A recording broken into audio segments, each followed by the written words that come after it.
So this is our double-decker cafe. We're also Mr Bean Coffee Houses in Hastings and Maidstone and Tenterden in Kent.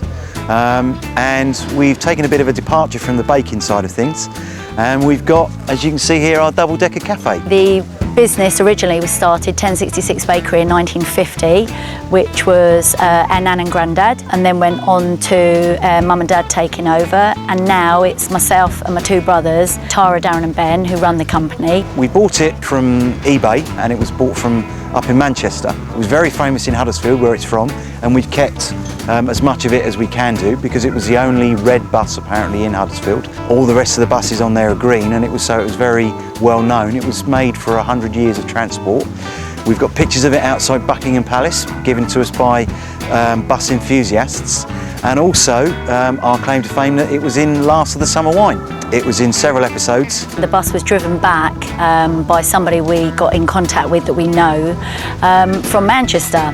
I think the bus could only go about 20 miles an hour, so let's say it took quite a while to get here. When it got closer to Hastings, which was when Darren then took over and drove the bus back to the bakery, which was a bit of an eye-opener when we were all here to see it arrive. So we basically completely stripped the bus out and completely fitted it out with a new kitchen.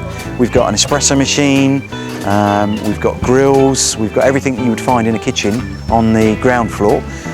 We've kept the driver's cab so the kids can come in and have their pictures taken, and we fitted out upstairs. So upstairs is kept all the characteristics that you expect from a bus, but the difference is that you can have a fantastic meal or just to grab a coffee. When we eventually knew that the bus was arriving, we all came up as a family to the bakery, wanting to see Darren driving down the road in the bus. Yeah, so a lot of people ask me about if you need special licences or not. And long and short of it is, no, you don't. I drive the bus on a car licence because I've had a licence for several years, and because we don't actually carry passengers, you can drive the bus on a car licence. We bought the buses off of eBay for about $5,000, and it probably cost in the region of about $25,000 to kit it all out from scratch. Initially we knew we wanted to do something. We weren't entirely sure what the best options were, so we thought of possibly a train carriage, because we thought that might work quite well, and then we thought, well, if we're going to do a train carriage,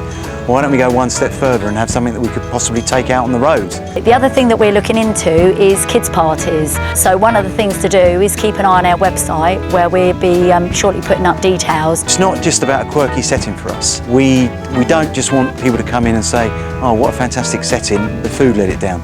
Everything we do is, all of our breads and our cakes and our rolls are all made right on the doorstep in our bakery. Well, what is it like working on the bus? It's fantastic.